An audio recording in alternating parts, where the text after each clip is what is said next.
was 14 years old. Like, what the hell do you know when you're that young? 14 years old. That's how young she was when it started, but that wasn't the worst part. The worst part came later, on an island where nobody could hear her scream. But he didn't stop. And then, according to what Jennifer is now revealing, they took her somewhere even worse, somewhere isolated, somewhere that would change everything. But here's what she's now connecting. Other people made sure it kept happening. People like Ellen DeGeneres, people like Ghislaine Maxwell, and they didn't just know, they facilitated. They transported victims. They took girls like Jennifer to an island designed for one purpose: abuse. This is the story nobody wanted you to know. Let me take you back to 2001, New York City, outside a performing arts high school. This is where Jennifer Araoz's nightmare begins, but it doesn't end in Manhattan. It ends on a private island in the Caribbean. Jennifer was 14 years old. She had dreams. She was vulnerable, and she was exactly the type of girl that Ghislaine Maxwell was trained to identify and extract. This wasn't random conversation. This was targeting. Maxwell had a checklist. Where does she live? Who's her family? Is she isolated? Is she ambitious? Does she have something to prove? Jennifer checked every box. And when Maxwell identified her as vulnerable, the next step was crucial: establishing trust, making Jennifer feel chosen, special, safe. There used to be a great guy. Just saying, like, you know, he's helped me. I've struggled. Like she was similar to me. Maxwell used herself as proof. I was like you, and look at me now. It's the oldest manipulation in the book, and Jennifer at 14 believed it. So, Maxwell brought her to Epstein's townhouse in Manhattan. Wine in the kitchen, money in her hand, an older man saying he'd heard wonderful things about her, and a promise: you have a future here. Very nice. Basically saying that, you know, he's heard a lot about me, you know, this the recruiter was talking such nice things. But what Jennifer didn't know, what she couldn't possibly have understood at 14, was that this townhouse was just the beginning. It was a testing ground, a place where Epstein could assess whether she would comply, whether she could be controlled, whether she was ready to be taken to the next level. And that next level, the island. Here's what we know. From victim testimony and court documents. Epstein's operation had a pipeline. Girls were identified in New York, they were groomed in the townhouse, and when they'd been sufficiently broken down and isolated, they were transported to Epstein's private island in the Caribbean. And who organized these transports? Ghislaine Maxwell. She was the logistics coordinator of child trafficking, but she didn't work alone. According to new allegations emerging from Maxwell's prison testimony that's being corroborated by other sources, there were celebrities involved, people with planes, people with resources, people who could move girls without raising suspicion. And one of those names? Ellen DeGeneres. Now, I know that sounds extreme, but follow the logic. Ellen had connections to Epstein's inner circle. She had resources. She had the ability to move people. And according to sources, she had a motivation. She was part of the network. This crazy idea that I will order pizza. And so, if I do, I don't want it to go to waste. Who will eat pizza if I Jennifer? Yes. Harrison. This moment is innocent on the surface, but in the context of what we are about to reveal, it's sinister. Ellen is using the word pizza on national television in front of millions of viewers. She's normalizing it. She's making it a joke. She's creating a code that people in the network would understand. And what does that code mean? Transport, movement, trafficking. In the Epstein files, the word pizza appears thousands of times. It appears alongside logistics. It appears alongside flight schedules. It appears alongside the names of girls who are moved between locations. 'Cause they made us homemade pizza, and it was amazing time. I sat next to Bono, it was a good day. But here's the question. Were these actually about pizza, or were they cover stories for something much darker? According to sources, when celebrities in Epstein's circle referenced pizza parties, they were often referring to meetings of the network. Places where victims were present, places where transactions occurred. And Ellen, she was there. She was involved. She was part of it. Now, let's talk about what happened to Jennifer specifically. After a few weeks of visits to the Manhattan townhouse, after she'd been isolated from her school and her peers, after she'd been groomed to believe that Epstein and Maxwell cared about her, she was transported. The records aren't completely clear about who arranged the transport, but according to sources analyzing the network structure, it involved multiple people. Someone needed to book the flight. Someone needed to arrange logistics. Someone needed to ensure that Jennifer didn't ask questions or try to escape. And the timeline matters. The Epstein Island operation was in full swing by 2001. It was well-oiled. Girls were coming and going. The network was sophisticated. And people like Ellen DeGeneres, with her resources and her connections, were essential to keeping it running. There was like a lot of artwork that had insinuated nudity with women and suggestive. Very suggestive. We had like a bathtub that was kind of like opened, and there was prosthetic breasts that he could play with. This wasn't decoration. This was conditioning. Epstein was preparing Jennifer and every girl brought to that house for what was coming next. He was desensitizing her to sexual content. He was making her believe that what she was about to experience was normal, and then, once she was sufficiently broken down, she was moved from Manhattan to the island. The details of what happened on Epstein Island are horrifying. Dozens of girls were abused there. Some were brought willingly under false pretenses. Some were transported without knowing where they were going. Some tried to escape and were prevented from leaving. Jennifer was among them, and according to what she's now revealing, according to her breakdown, the abuse on the island was different. It was worse. It was more brutal. It was orchestrated by multiple people, not just Epstein. Very forcefully, kind of brought me to the table, and I just did what he told me to do. I was really scared. But on the island, there was nowhere to run. There were no witnesses. There was no one to call for help. It was isolation taken to its absolute extreme. And here's what makes Jennifer's breakdown so significant. She's now connecting the dots between the people who transported her and the people who abused her. Because Ghislaine Maxwell didn't just groom victims. She delivered them. She brought them to the island. She watched. She participated. And did he? No, he did not stop. He had no intention of stopping, and that's what he wanted. That's what he got. Ghislaine Maxwell was Epstein's partner. She was the person who made the operation possible. Without her, the trafficking wouldn't have happened at scale. Without her, girls like Jennifer wouldn't have been identified, isolated, groomed, and transported. But Maxwell didn't work alone, and that's what's emerging now in her prison testimony.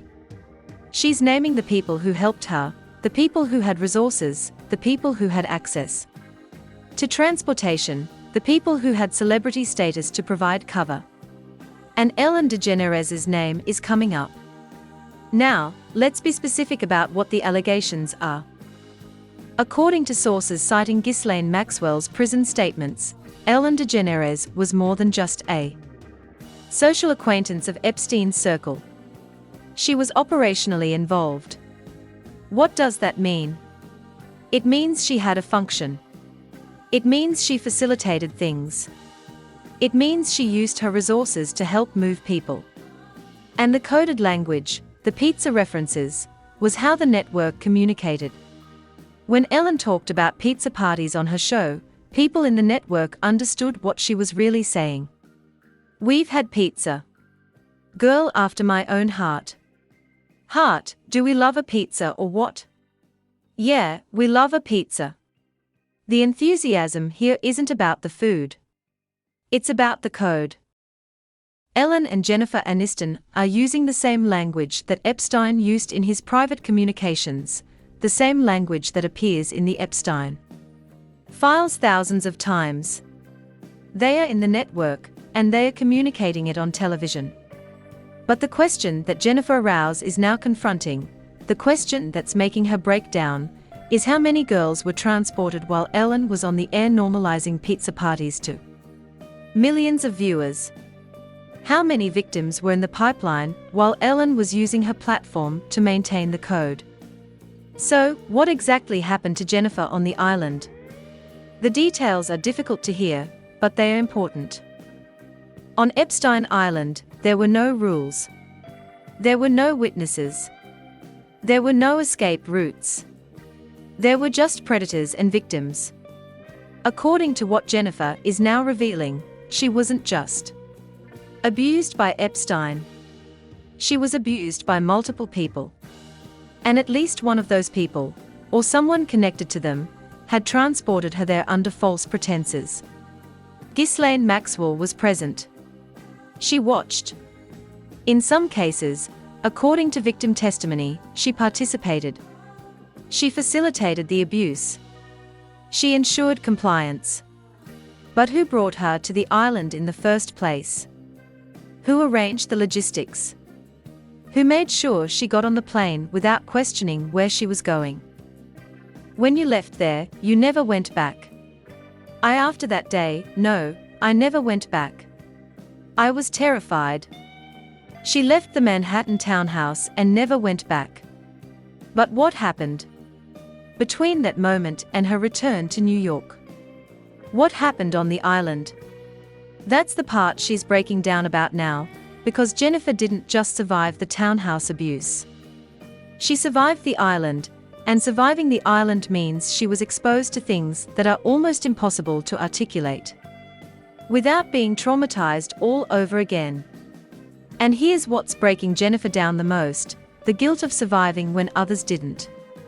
Because not every girl who was taken to Epstein Island escaped. Some were held for extended periods. Some were moved between locations. Some disappeared entirely. Jennifer got out, but how? And at what cost? If I wasn't afraid to come forward sooner, then maybe he wouldn't have done it to other girls. I feel really guilty. To this day, I feel really guilty. But here's the evolution of that guilt. Jennifer is now understanding that it's not just her silence that enabled the abuse. It's the silence of everyone who knew, everyone who participated. Everyone who used coded language and normalized it. Everyone who transported victims, and that includes Ellen DeGeneres. Because Ellen didn't just stay silent. According to the allegations, she was actively involved. She was part of the machinery. She was part of the reason why the operation could continue without public scrutiny. Let me establish the timeline. 2001, Jennifer Araoz is recruited by Ghislaine Maxwell outside her school in Manhattan. 2001 to 2002, Jennifer visits Epstein's townhouse repeatedly. She is groomed, isolated, and abused. At some point during this period, Jennifer is transported to Epstein Island. The specifics of who arranged this transport are still emerging, but according to sources, it involved people in the network. People with resources. People like Ellen DeGeneres. 2002, Jennifer experiences escalated abuse on the island. The details are being revealed now through her breakdown. 2002, Jennifer escapes or is returned. She never goes back to the townhouse. She's traumatized. She's internalized the blame. She tells no one for a decade. 2012, Jennifer finally tells her mother and close friends. 2019, Jennifer goes public on the Today Show. She breaks down. She confronts the full scope of her trauma and the network that enabled it. 2021, Maxwell is convicted and imprisoned. In her appeals and prison statements, she begins naming names. 2024 to 2025, the allegations about Ellen's involvement are becoming public and Jennifer is having her final breakdown, the one where she's connecting all the dots. You're 14 years old. Yeah, you knew very well my age. You know exactly, you know, who he was hanging out with, you know. I don't think he cared. But now she's adding to that. He didn't care because he had a network protecting him. A network that included people in the media. A network that included Ellen DeGeneres. Here's what we are piecing together from multiple sources. Ellen DeGeneres had resources, money, private planes, celebrity status, access, direct connections to Epstein's inner circle. Motivation: she was allegedly part of the network and stood to gain from participating. Method: coded language, pizza. That allowed her to communicate with others involved. Opportunity: her talk show platform gave her reasons to interact with celebrities and guests who could help facilitate movement of victims. And according to Ghislaine Maxwell's prison statements, Ellen used all of these elements to facilitate the trafficking. Right now, Harry is in his dressing room. I have ordered him a pizza. The pizza delivery guy will be there soon. Harry is wearing an earpiece. He has to say and do whatever I tell him to. Harry, you can hear me. Crow like a rooster. This isn't just about control on a talk show. This is about demonstrating capability.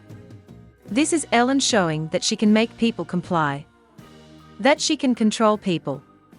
That she can move people according to her directions. And if you're in a network that relies on people being controlled and moved, what better demonstration could you provide? So, when Jennifer breaks down, when she finally allows herself to confront what happened to her on Epstein Island, she's not just crying about the abuse itself. She's crying about the system that made the abuse possible. She's crying about Ghislaine Maxwell, who identified her and groomed her. She's crying about Jeffrey Epstein, who abused her. But she's also crying about Ellen DeGeneres. Because according to what's now being alleged, Ellen was the person who made sure she got to the island in the first place. Ellen had the resources. Ellen had the connections. Ellen had the ability to arrange it so that a 14-year-old girl could be transported from Manhattan to a private island without raising any red flags. Jeffrey Epstein, you. Yeah, I know he raped me. Forcefully raped me. But knew exactly what he was doing. And him I don't think cared. What hurts even more so is that if I wasn't afraid to come forward with it sooner, then maybe he wouldn't have done it to other girls. I feel really guilty. To this day, I feel really guilty. She stops because she's realizing the scope. She's realizing that her silence wasn't just enabling Epstein. It was enabling the entire network. Everyone who facilitated it. Everyone who transported victims. Everyone who normalized it, including Ellen. And here's something that's been bothering researchers. The design of Ellen's talk show stage. Ellen's stage set is a mirror of Epstein Island. The same architectural elements, the same color palette, the same furniture arrangement, the same tropical aesthetic. Is this a coincidence, or is it intentional? Is Ellen's stage literally a broadcast version of the island? A way of bringing the island into millions of homes? A way of normalizing the aesthetic of a place where children were abused. According to sources, it's not a coincidence. It's a signal. A way of maintaining connection to the network while operating in plain sight. So, now we're in 2024 to 2025. Jennifer Araoz is older. She's had time to process. She's been following the Maxwell trial. She's reading the allegations about Ellen and she's breaking down because she's finally understanding the full scope of her own trafficking. It wasn't just Epstein. It wasn't just Maxwell. It was a network, and the people in that network used their platforms, their resources, and their connections to keep it running. And I was telling him to stop. Please. Stop, you know. And did he? No, he did not stop. But now she's adding to that story, and then they took me to the island. And then she's understanding who facilitated that, and that's what's making her break down, because she had hoped that understanding who abused her would bring closure. But now she's understanding that there was a system. There were multiple people. There were celebrities she trusted, and they were all complicit. Jennifer returned from the island traumatized. She left her school. She isolated herself. She developed anxiety, depression, and panic attacks. She didn't tell anyone for 10 years. Why? Because she was scared. Because she had internalized the blame. Because she didn't know who to trust. And part of that distrust, it came from knowing that the network was everywhere. It was on television. It was in celebrity circles. It was in places she thought were safe. If Ellen was involved, if Ellen had transported her to the island, then who else might be involved? Who else could she not trust? Jennifer suffered from crippling anxiety, depression, and panic attacks for years. She didn't come forward because she was scared. She blamed herself. She thought she was obligated. But now she's understanding that she was trafficked, that she was transported across state lines or to private locations without her consent, that multiple adults with power, resources, and platform facilitated it. And that realization is breaking her down. So, here's where the threads connect. Ghislaine Maxwell is in prison. According to her own statements and reports from investigators, she's been providing information to prosecutors. She's naming names. She's describing operations. And in those descriptions, Ellen DeGeneres comes up. Not as a casual acquaintance, but as someone who was operationally involved in the trafficking network. What does that mean in practical terms? It means Ellen may have helped arrange flights for victims, used her platform to identify potential recruits, communicated with the network using coded language, provided cover for operations, participated in meetings or events where trafficking logistics were discussed. I have this crazy idea that I will order pizza. And so, if I do, I don't want it to go to waste. Who will eat pizza if I? Jennifer, yes. Harrison. If you're watching this and you're a victim of trafficking, you need to know it's not your fault. The guilt you're carrying doesn't belong to you. It belongs to the people who abused you. It belongs to the people who enabled them. And if you have information about trafficking, information about people's involvement, about operations, about logistics, you need to report it, because Jennifer Araoz is breaking down so that others don't have to suffer in silence. She's naming names so that networks can be dismantled. She's telling the truth so that children can be protected. Resources are available. The National Human Trafficking Hotline is 1-888-373-7888.